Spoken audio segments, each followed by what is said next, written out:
Les étudiants internationaux n'ont jamais été aussi nombreux dans les cégeps de la région. Ils sont issus de nombreux pays de la francophonie, comme la France, la Côte d'Ivoire, le Maroc ou encore le Cameroun.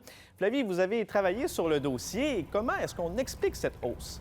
C'est qu'en fait, maintenant, les étudiants internationaux, du moins certains, ils vont payer les mêmes frais de scolarité que certains étudiants québécois. C'est une exemption en fait des frais de scolarité qui avait été annoncée par le gouvernement provincial il y a déjà quelques mois et c'est efficace dès cette rentrée-ci.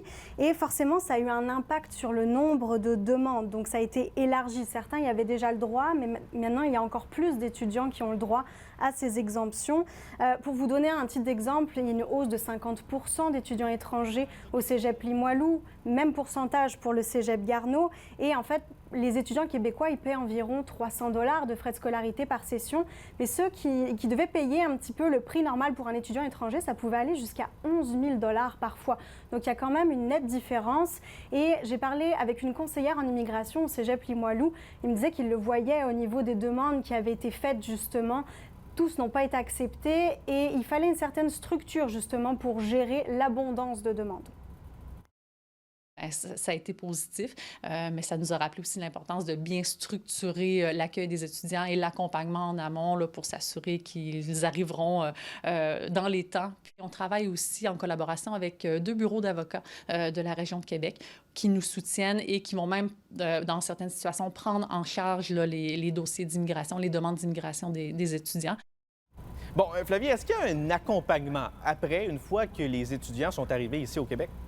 Oui, en fait, dans presque tous les cégeps, il y a un accompagnement. Au cégep Limoilou, c'est vrai qu'ils ont l'air d'avoir quelque chose d'assez personnalisé en termes d'immigration et de démarche.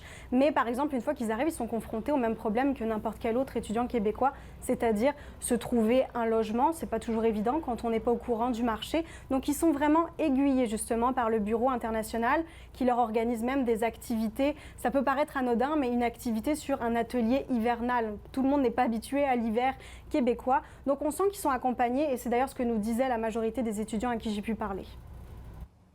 Avec toutes les personnes qui nous ont épaulés, il y a énormément de choses à faire, mais ça se fait étape par étape. Il y a moins d'informations pour un étudiant de l'Amérique latine.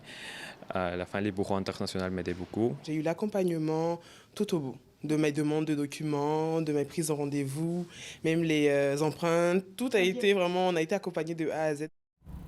Et ce n'est pas juste dans notre région qu'il y a une hausse des étudiants étrangers.